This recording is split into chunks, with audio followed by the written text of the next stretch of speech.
I'm still in the club telling people to put their fucking hands up. Yeah, how do y'all feel about this? At first, I was like, should I be worried? I wasn't at any point worried, but I always ask myself, should I be worried? And why don't I feel worried? Because it feels like traditionally it's of age already. You need to get married, you need to have kids, right? All that kind of thing.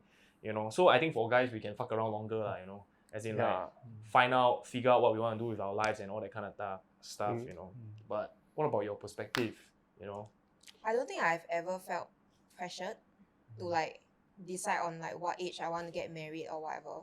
Because to me, what's important is like I need to be able to afford to be married. Yes. Yeah. Really, the funny thing is that a lot of women say that just the guy pay everything, so they don't need to worry. I think No, like this one different. different. She want to pay everything. Wow, this is the mummy attitude. maybe I could, but then I think like the bigger thing for me is I don't want to get married and just rely on someone also. That's kind of like the mindset that I have, because like who knows what's gonna happen. Like, not saying that my partner won't support me or anything, but it's in a case of like what if he needs my support, I still must be able to step up to a level to at Turbulent least times, like to like cover the household or anything, right? So I don't think we are at the day and age as to like, we only need one breadwinner and that will cover entirely. Because it's not true anymore at this day and age. So that is like kind of my mindset. I don't want to rush into something and then struggle at that point when problem really starts to come up. That's a good perspective. I'm also together with my partner for many years already, but we are not getting married, right? Because I feel like getting married is for other people to see, not for yourself, to be honest lah. I mean, you guys are essentially married. Yeah, the way you guys act is almost essentially married. No difference, honestly. Yeah. And then we are together like 24/7, right? So it's like technically, like what you said, we already married, right? But I think the key thing, right, that we need to consider, right, is about having kids. Because, right, I remember there's this conference with Lee Kuan Yew, right, back then when he was still alive, right, like resurrect or what. Yeah. But he was like talking to this PhD student, and she's like, I'm 29 and I'm still single. And then his advice is like, why don't you get a boyfriend?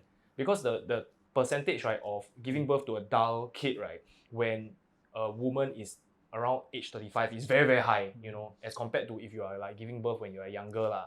So there's an inherent risk and body clock.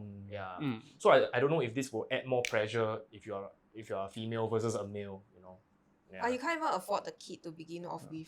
So I think So maybe what is the real pressure? So I think maybe would you all consider adopting if you really want kids, or just have animals?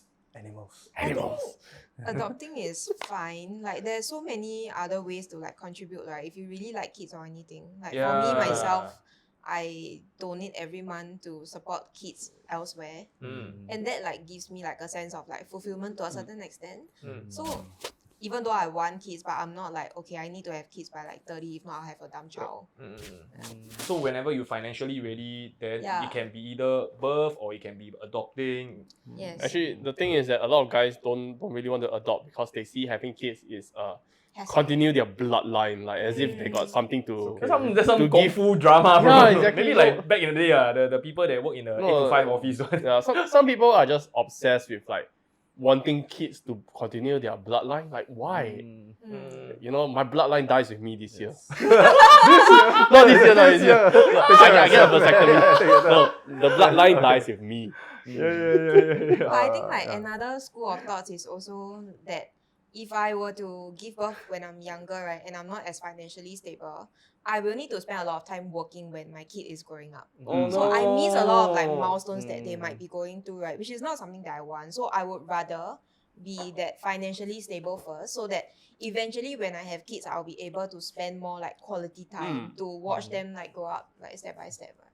So remember just now before the podcast we were saying now HDB is $1 million. So right, will we ever reach a time, right, in our life, right, where we will be 50 years old, then we have enough money to have children? Potentially.